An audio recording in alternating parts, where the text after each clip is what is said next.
arasikirwa neupenyu nokuda kwaKristu anohwana, asi kana againa upenyu anorasikirwa nahwo. Kureva kuti akugaina apart from Christ anorasikirwa nahwo, but ahuluza for Christ anohwana. Last but not least, can you read from the book of John chapter 12 verse 25 only? John chapter 12 verse 25. Unoda upenyu hwake. He who loves his life, vana me, myself and I. Ucharasikirwa nako. Iyeye anohuda ndiye anorasikirwa nawo. But amenga upenyu hwake panyika ino ndiye anotopreserva life yake to eternity. Give your neighbor a high five. Alright, can I tell you if I fit my neighbor my high five? Naka apaka we pastor my high five. Bana mangaro ngogara esi makatsamira makapimirana. Kana kuita mistake unogara next enemy yako totofara ndachakumanidza ekufanirana ipapo. Ndokutaura here title yakasi. Right, title yenoda kuparidza nayo pano inoti life through death.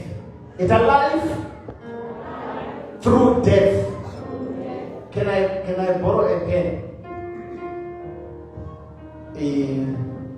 Can I borrow a pen? Life through death. Life through death. Shakanaka ngadzimedzose. Uyaudza yakanaka, handina kuzengeta kuudzai kuti asi handidzidzose. In the name of Jesus. Ndaitwa kuti zvichiongeka. Tikasazviita muzita raJesu hazvifamba. Ukadzatorwa in the name of Jesus sei handisina yakadai. Ine manhefiwe kana ese. Somebody udza neighbor wako futi title uchipa high five. Tati chikuparidza kuti kudini? It's a life through death. Life through death. Don't you kuparidza panamba kwa futi. Life through death. Regai ndipenda kuzivisa kuti youth service yedu inotanga exactly 9 o'clock. Yopera kana yanonoka na 10 minutes to 11. Kurauti MC introducer first preacher wedu kana wanonoka na 10 past 9 kana quarter past 9. So that between them up to 10 to vashumiri vedu vaviri nekuti ndeve youth vane vanopedza. One of the things that I came here to do is to rebrand this assembly. I've started my sermon. Ndakavika kuzoita rebrand sangano rinoita. Kuita rebrand hatina kuti ndakava kuzorebrand. Ndakabrandwa kare. I'm standing on the shoulders of pastors who lay a foundation here.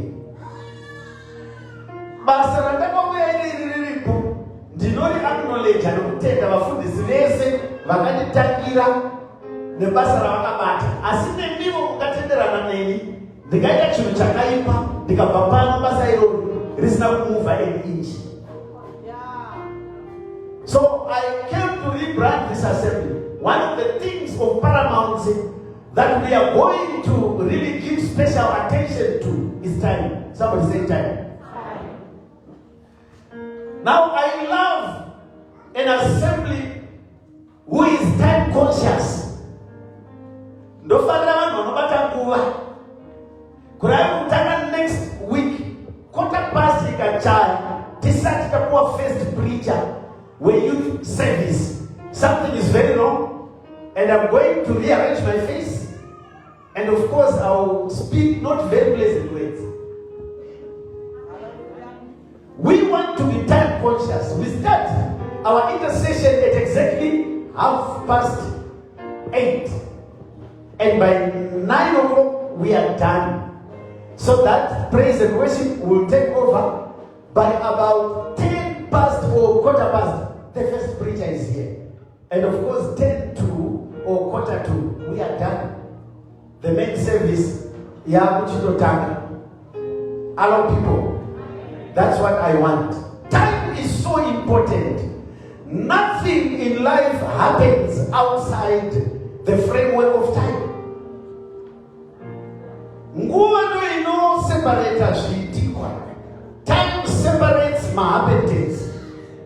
It is time which happened to me kuti ndidzi baba kana kuti radha ndatova sekuru. Kuti ndidzi sekuru kana kuti mudhara inguva yaitika kwandiri. But nguva futi yakamurambidza kuti ndidzavo ndaidzi kakomana, but nhasi ndakudzi sekuru. Nguva inokosha vadikani, but nguva, just like any currency, nguva inopfuura. Currency chinhu chinoyerera from the word current. Current ndechinoflowa sezvinoita magetsi, sezvinoita mari, sezvinoita nguva. Now chinokosha ndechekuti wapeka zvingani munguva yadarika nepauri. We are custodians of God's time, and as such we should respect time. Hallelujah. Vanotenderana neni ameni. Now ndoda kutaura zvimwe zvinhu zviri munguva with regards to theme yatakapiwa. Gore rino nderei? I want you to shout at the top of your voice. Unaiziva theme yetiri kufamba nayo inoti kudii? Inoti chii? Established for growth, expansion, and increase. Now nguva ndo inorongedzerwa zvimwe zvinhu zvinoita kuti timu yedu iyi izadzikiswe. Tikabvisa time factor ipapo hapana growth pasina nguva. Panonzi makurukuru mwana azvarwa. Nguva inofamba nemwana achikura. Neno nguva isikafambi nemwana aisakura. Hello? Saka time is a very important component. Now, patiri kuverenga panapa, toda kutaura nyaya yegrowth iwe. Nhasi ndichanyanya kuemphasize kana kuti kutsikirira pavara rinoti growth. Title yedu ngatisakanganwa life through death. Upenyu kuburikidza mukufa. Upenyu kuburikidza nokufa. Kana kuti kufa kutitirana. You know, in life they say it is better to die to live than to live to die. Zviri nane kufa kuti ndirarame pakuraramira kufa.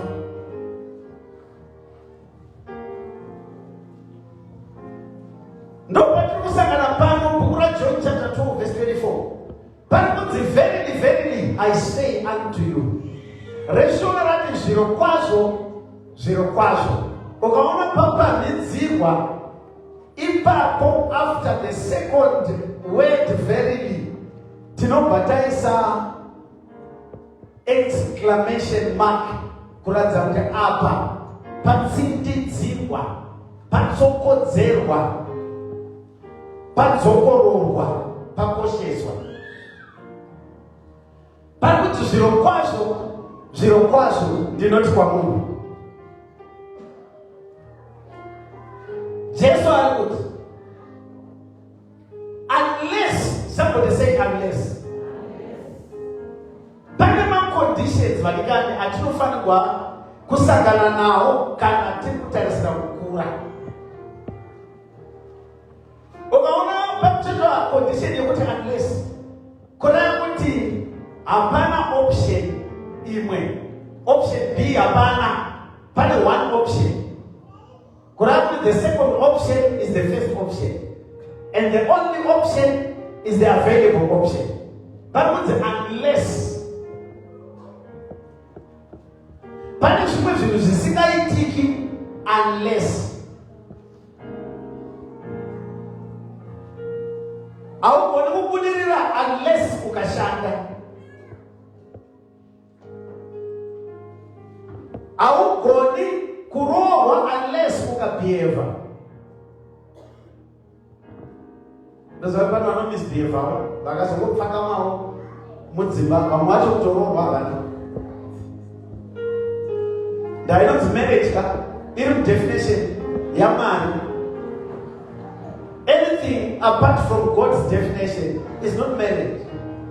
Some people are just cohabiting. Now now she's right around the tower of Kwanzi. Love is blind, but marriage is an eye opener. Crowd is my marriage, you know, she will what I can regret, I'm not going to sense of miracle or blazer. The day I come para zoka the tres rock ne pachu papa ona na pachu Quran. Uno ba tunde. Uko creator from day one kushikira wafa. Being together and being married are two different things. No saka vanakuma na wangu na sikira wangu. Don't get to change it. Boys, you can marry a wife or a knife. Not every woman is marriage material. Well, not every man is husband material.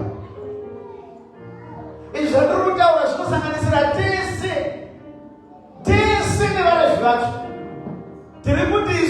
you can be stuck with the wrong guy. Whether I'm telling me, whether I'm parents, whether I'm food this, whether I'm mechanic, you can be stuck for the rest of your life with the wrong guy. I wasn't expecting an amen there because it's political. In case the wrong guy is here, why is it look for some God? Bible says verily, verily, I tell you,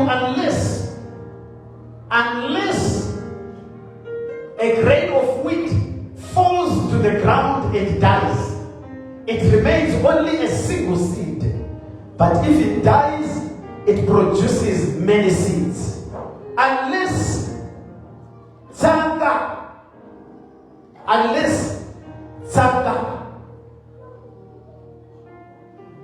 yewit ikawira muvhu ndofanira shona haina kuti ikawira pavhu yawira pavhu inonongwa neshiri but yawira muvhu ndo inokura ndo inorarama. Muri kurevei pastor David anodaro anoti shoko renyu ndakariviga hana kuti pa moyo wangu anoti moyo mangu kuti ndirege kukutadzira kurava kana uchida kurarama iwewe fushira futi shoko raMwari mumoyo mako ivhu rakakorera kuti shoko rigare. Alo tarisa pasaidi pako ita mumoyo. Now unless tsanga yewit ikawira muvhu, very quickly I'll take you through the stages of growth. Somebody say stages of growth. The first stage, the first stage, is separation. Somebody say separation. Pasina separation, apana multiplication. Zvako zvokuda kugara muchaunga izvi. Chiripo chimwe chaunga chinofanirwa kumbosiyiwa. Abraham ataurwa naye naMwari kuti enda kubayira Isaac. Anosimuka nemwana. Abraham haana kutombotaura naSara. Haana kutaura naSara. Dzimwe nyaya hadzidi kukotsauta. Pane dzimwe dzinoda iwe seduka munhu. Dzinoda one ari ega, one ari serious, one asina luggage. Abraham anotora mwana, anotora varanda. Ndo mistake yakaitwa naAbraham. Anotora varanda, anotora gogoro. Denda rine Abraham ndaitotakura mwana kana aneta kuti akutakura tichiita. Why? Nekuti pa area of sacrifice vachikunosvika Abraham anotaka kuti imi varanda sarai pano mujinga megomo. Pane shamwari dzinofanirwa kusiyiwa mujinga megomo kana takusacrifice. Iyamwe uda kukonzauta kuti tobvisa here $10 vakushinyanyawo vakodaidzira akati zvinodaidzira dzimwe ezvinoona vachikudaidzira mari ipapapo vachakuvaikatenge machero ezvizvi vanotobvisai cheguru abantu vanofa nyamo avaonere pocket one vachimoinyanyira. Tiri kuti dzimwe nyaya hadzidi matalks navasawira. Pane dzinoda one ari ega, dzinoda one asina luggage, dzinoda one ari serious kuenda mudenga. Am I helping someone? So Abraham anozviseparata. If you want to grow, separate yourself. Anotanga kuseparata kubva kuna Sara akati iyi inoda ini. Imunofunga kuti Abraham aishiya naSara aisimuka here nemwana kundosacrifice. Sara akatakura mimba achembera. Anga kudonzva akadai because kudonzva achisika. Ndio balance. Third leg rava kukoko mbuya ichisundana nenhumbi. Here ndokaona Sara. Baba vaiuya kuti zvino Mwari uya wakatipa watinomuda akutorera. Mozaira kuti Mwari vakataura dzimwe nyaya munoti Satani. Tikati ngatite $28 Sunday, umwe munhu anoona Satani mukuru.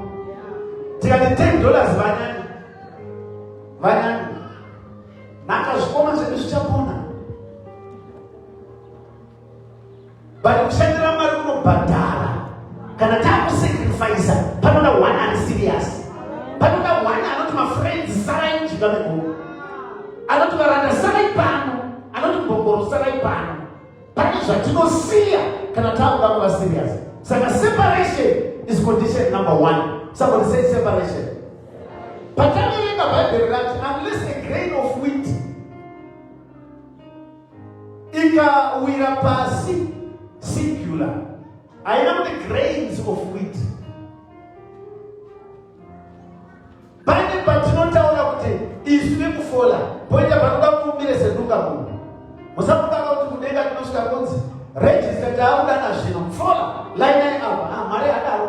Mwari anongoti ketu mabasa ako kubva kuda. Chanakirwa neTV musoyo ziskrini roti ba ketu kubva kuda. Kunotangwa ketu ari chechi kwazvo. Akapfekawo mbatya tsvene achienda muzvitsvene. Then pofilipiwa chapter 2 pokuda geti manje ndokuti hatigari muchechi. Ari kumaraini makuse kokuda geti masikati kokuda geti manheru ndava vamwe vanhu ka ichembere masikati usiku ibvana. Tiri kuti dhei iroro umwe nomumwe achatengerwa nemabasa ake. Saka gara umira uri one panyaya dziri kuva serious. Makamboona chi there is no congestion on the road to excellence. Chombo chandikutaura ndiri kuti hakuna kutsimbirirana, hakuna pressure muroad yeexcellence. Vese vanoita zvinhu zvishiri muupenyu around rangers vanofamba vega. Asi vese vanofarira nhema vane chauka, vane following hombe.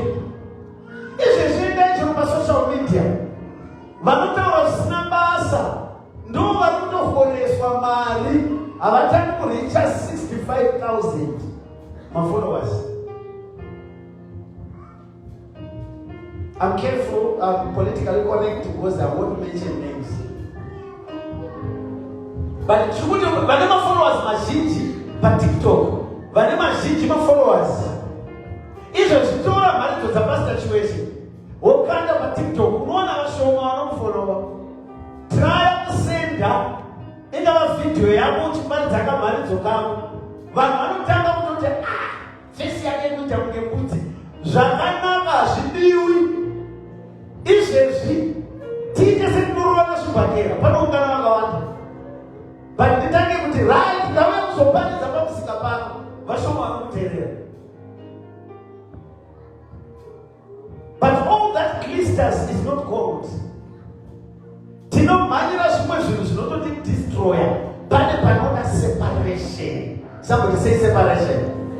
If you don't punctuate yourself, if you don't separate yourself, you will never grow. Monzi ikarambira mutswanda. Inhlanzi inhlanyelo ingahlala phakathi kwegcebethu. Inhlanyelo mbewu ikarambira muchitswanda, mbewu haikuri. Asi ikapinda muchitswanda ikapinda muvhu, muri kunzi muvhu mandiratidza condition number 2. Somebody say number 2. Number 1 tati kudii? Number 1 tati chi? Separation. Number 2 condition. Are you ready for number 2? Inonzi darkness. Ita darkness. Mbewu yese inofanirwa kupfuura through darkness kuti imere. Chinoita kuti mbewu imere ndechekuti muvhu mune rima, asi mbewu inoziva kuti chiedza chakanaka.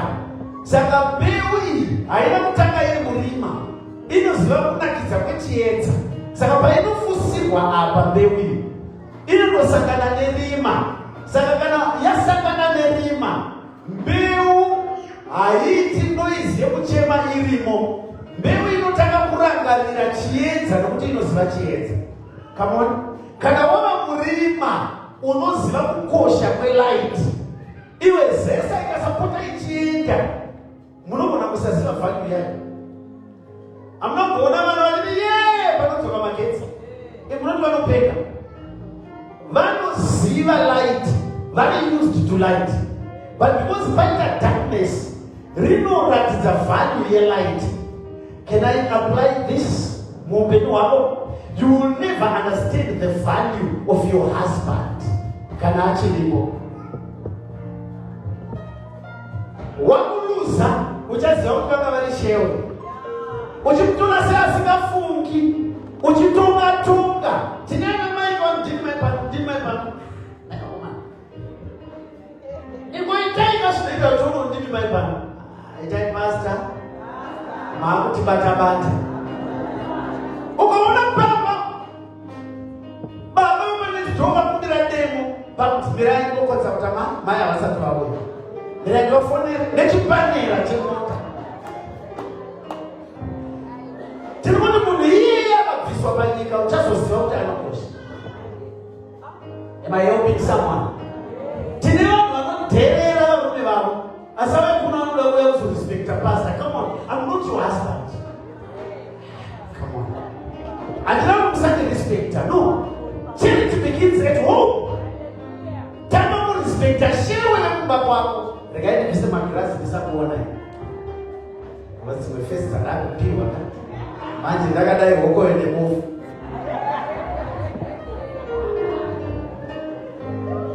Tama kurespecta shewe varikumba kwako iwapo. Nainaki growth yacho ingatangira kuchenjera. Inototangira kumba. Kumba kwatisingakuoni. Kumba kusina dheko, kumba kusina kana praise and worship, kumba kusina pastor vari kuparidza, ndo patinorarama chikristu chacho. So when we are separated from others, that's when our quality is revealed. Amen. And again, the value of something is not known as long as that something is still there. Let me help a few of you. You are confused. You have it all twisted. You must not understand me now because I'm there. People speak louder when they are gone. You wait for me to go one day, and then you'll be able to evaluate. Pastor,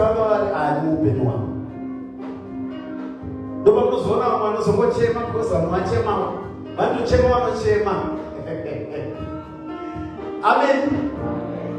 Vamwana vanoshamsika kuti vanhu vari kuchemera. Pandoda kutaurira, kana muti watema zuva rapisa, unozoziva kukosha kwemumvuri. Am I talking to someone?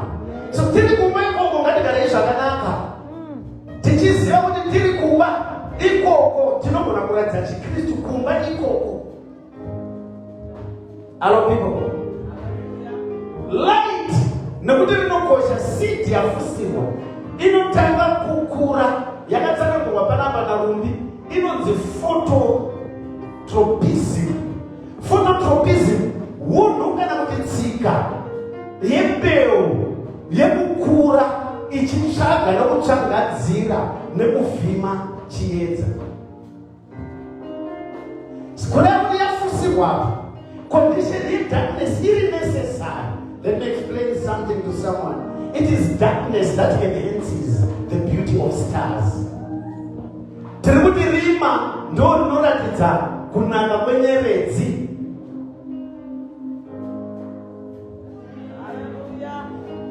Ubusuku buveza ubuhle benkanyezi.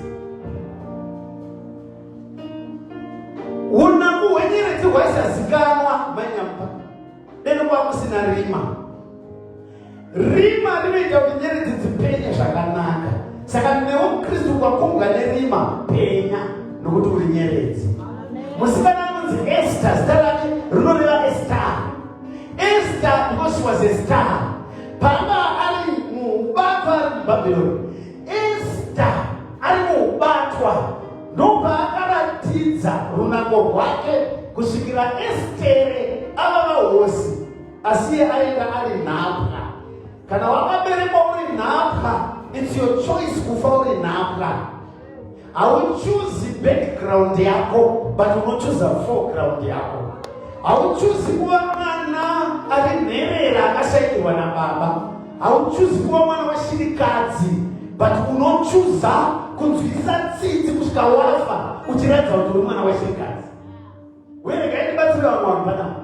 Ukamuona wava munhu akura zvokuti watoenda kutertiary education, usatendera vanhu varambe vachikuti nherera. Come on.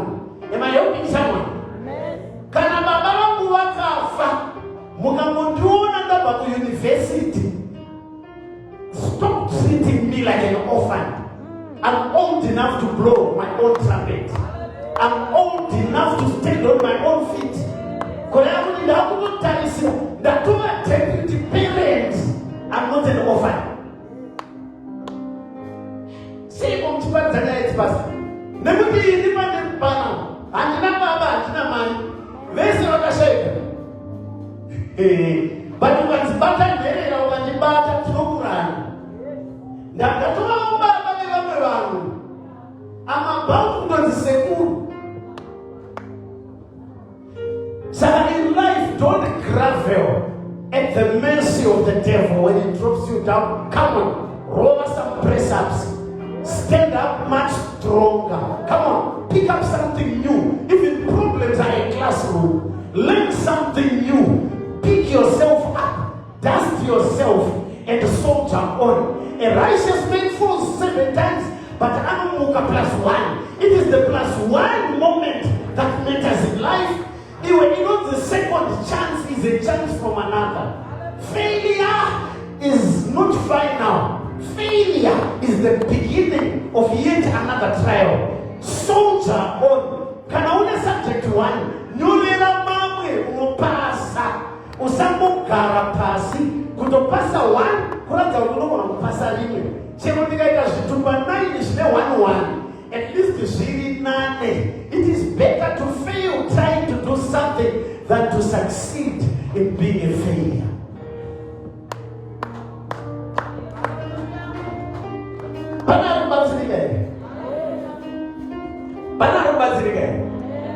Saka, condition number 2 in the darkness, rima, in condition in germination, in condition in growth, in rima. We don't measure the starting of another day. They say the darkest night is closest to dawn. Rima rakanyanya riripedo nemambakwedza. But the Lord weeping, come on, may endure for a night, but joy cometh in the morning. Pana mangwana neupenyu wangu. Nasi ndiri murima ndiri kuchema. It's a good condition for me. Musandiseka nerima rangu. Kunoedza manje manje. Kunoedza manje manje. Terera yavengi wangu hakuna usiku uviri. Kuna usiku 1 for 1 day. Kureva kuti every dog has its day. Every cloud has a silver lining. Ulipo hilo. haura muchichema here. Pane vari kuchemedzwa nenhamo, muchachema nemufaro. Pane vari kuchemedzwa nezvikwereti, muchachema nemukweretesa. Iri rino gore iri, we are going to shift your status. We are going to shift your status. I believe in increase through association. Kureva kuti iwe ukaasociata neni, pane zviri mandiri zvinofanirwa kupinda mauri kuitira kuti newe pandinosimuka handisimuki ndega, ndinosimuka newe. Am I helping someone? That little darkness is good for you. Look at your neighbor. Kanima ikako. Kana zvakakanakira. Saka seed inofusirwa muvhu. Iri kufusirwa imuvhu. Nekuti andinani anoda upenyu hwake anorasikirwa nahwo. But anokuvenga manje. Anotendera upenyu hwake hufusirwe muvhu. Iye anosangana nedarkness iri conducive for him to spiritually germinate. You are coming out of that situation. No matter how thick black the darkness around you is, uri kubuda chete. Chero rima rakakukomba, uri kubuda musituation iyoyo. Ndine nharo ndati uri kubuda. Kana usingatenderani neni, uchashamisika kuti ndabuda sei. Tine vanhu vakatorwa pasi kwenguva yakareba. But the way down is the way up. Tati murima munofushirwa imomo. Ndo mune condition yekuti umere. Terera fola. Wakambopinda patime yekufushirwa. Vanhu vakaona simbi dzakadzine imwe shape apa. Vachidarika vachiseka. Vamwe vaiti pachechi, vamwe vakati pasimbi. But ndoda kutaura fola haurambi wakadaro. There is a beautiful structure yakutochekwa apa. Ndine good news kwamuridza ndikutodanidzira zvangu ndichitoparidza kudai. We have a contract neInconet kutaura kuno. Pane rinonzi base station riri kuuya. Ndikuti pane booster rauya pano yakudini. What it means is we are collecting revenue. Hatina takadaro, hatitomboramba takadaro. Ndine nharo, hauna kuchichema iwewe. Uri mwana wangu iwe, uri mwana waMwari. You are a child of God. Come on, don't build a monument on your misery. Come on, shake that dust, move on. Simuka shamani, kudona kusikufa.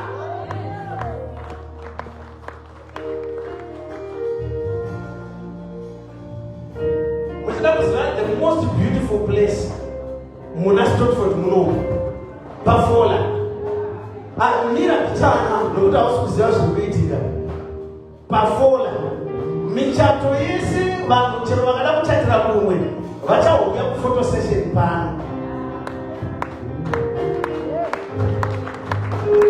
Januta is the last thing that we were not past and that pano.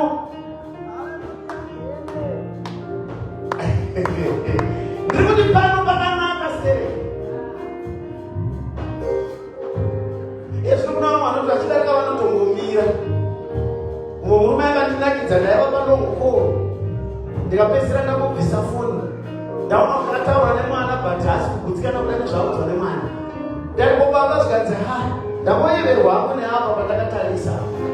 The foot of Diana got taking away minutes and that would die to party away. The good Ashmak said, Vacasilisa.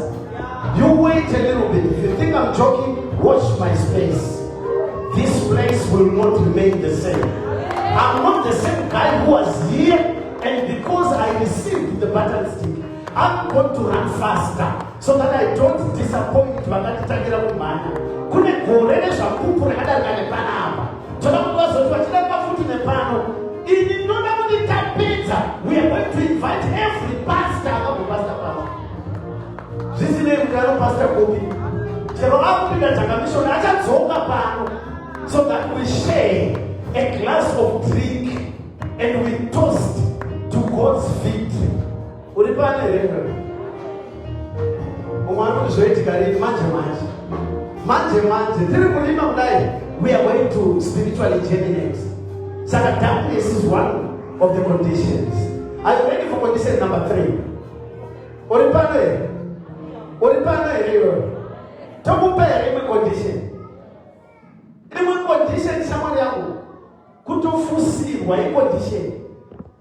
icondition iyoyo kuti pagadzirwa makadhi makambona chimwe chibaro chine nharo vanhu vaita preparation isina kunyatsokuva complete vanosiya pane magadhi but pane chibage chinogona kunonoka chigouya chakatsamwa chakamonyoroka hazvinei chabuda ndakamonyoroka but spiritual germination chete kana ndafusirwa vatogadzira condition yekuti ndipase ndiri kuzotusa ndiri kubuda zvakadaro ndoda kuite simbodzi yemukamba ndakaona umwe mukamba wakamera pacliff so pamateru pegomo pane vanoenda kuprayer mountain kurufara hamuna kumboona umwe muti so uri padombo wakatsemura dombo nepakati ndobva wabuda wakadereka hazvina basa ndabuda ndakarova sendekera ngoma chakanyuka but germination you are coming out of that situation. I don't know how, I don't care how, but you are coming out because of Jesus.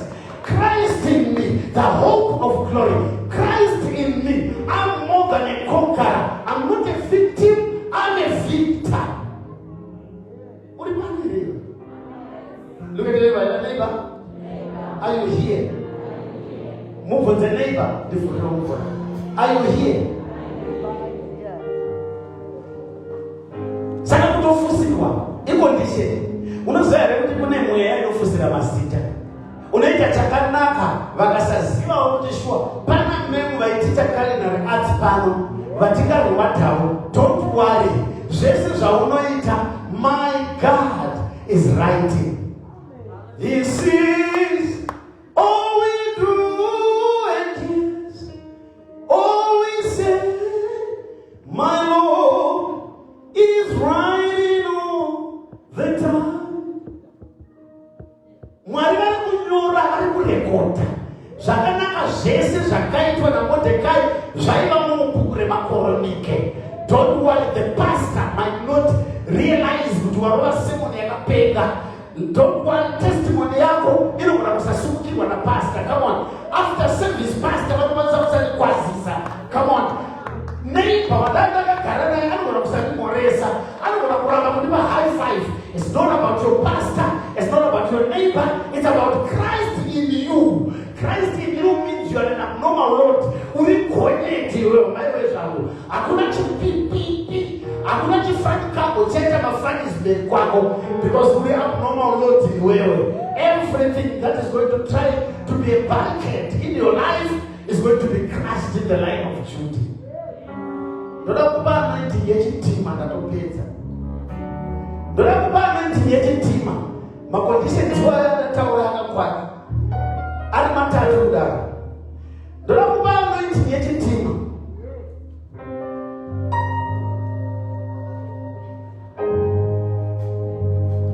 Motokari yakanaka. But it's munguwa pakarohwa sainini. Wivo. Wivo.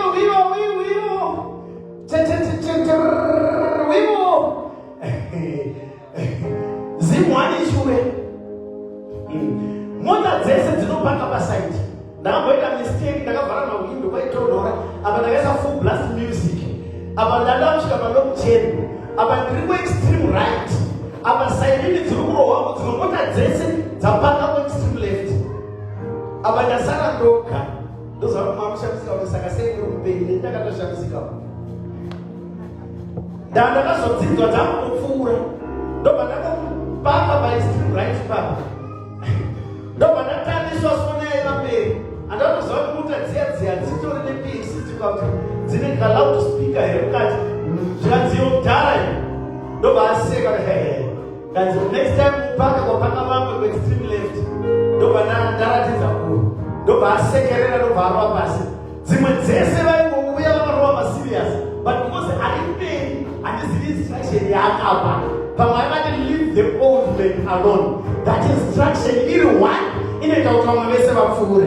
I've come to give an instruction. Devil, leave that girl alone. Hauna kudinzwa. Leave that boy alone. Hauna kudinzwa. Leave that marriage alone. Hauna kudinzwa. Leave that job alone. Hauna kudinzwa. Siya utano. Devil, step aside. Now we also buy instruction back. Testimony.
Trouble